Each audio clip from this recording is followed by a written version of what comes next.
ሰላም የቻናላችን ቤተሰቦች፣ ዩቲዩብ በቅርቡ ያወጣቸው አዳዲስ ህጎችና መመሪያዎች ብዙዎችን እያነጋገሩ ይገኛል። እነዚህ ህጎች ካላከበርን የሰራን ቪዲዮ ከመጥፋት እስከ ቻናል መዘጋት ድረስ ይደርሳል። ዛሬ ትኩረት ልናደርግባቸው የሚገቡ 3 ዋና ዋና ነጥቦችን እናያለን። የመጀመሪያውና ትልቁ ህግ የኤአይ ውጤቶችን ይመለከታል። ቪዲዮ ስትሰሩ በኤአይ የተፈጠሩ ምስል፣ ድምጽ ወይም ሰው ሰራሽ ክስተቶችን የምትጠቀሙ ከሆነ የዩቲዩብ አልተር ኮንቴንት የሚለው ምልክት እንድታደርጉ ያስገድዳል። ይህን ሳታደርጉ ቀርታችሁ ዩቲዩብ በራሱ ካወቀባችሁ ይህን ቪዲዮ ከገበያ ውጪ ያደርገዋል። ልትታገዱም ትችላላችሁ። ሁለተኛው የህፃናት ቪዲዮ። የህፃናት ኮንቴንት ላይ የምትሰሩ በጣም ጥንቃቄ ማድረግ ይጠበቅባቸዋል።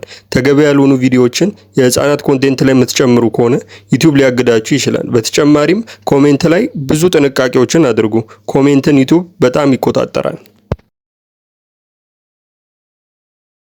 በመጨረሻም የኮፒራይቲንግ ህግ አሁንም ጠንከር ብሏል። ነገር ግን ዩቲዩብ አሁን ላይ ክሬተር ሙዚክ በኩል ታዋቂ ዘፈኖችን በክፍያ ወይም ገቢን በመጋራት እንድትጠቀሙ እድል አመቻችቷል። ከዚህ ውጪ ግን የሰው ቪዲዮ አቀናብሮ መጫን ለሞኔታይዜሽን ትልቅ እንቅፋት ነው። አሁንም ዩቲዩበሮች ስራችሁ ውጤታማ እንዲሆን እነዚህን ህጎች ተከተሉ።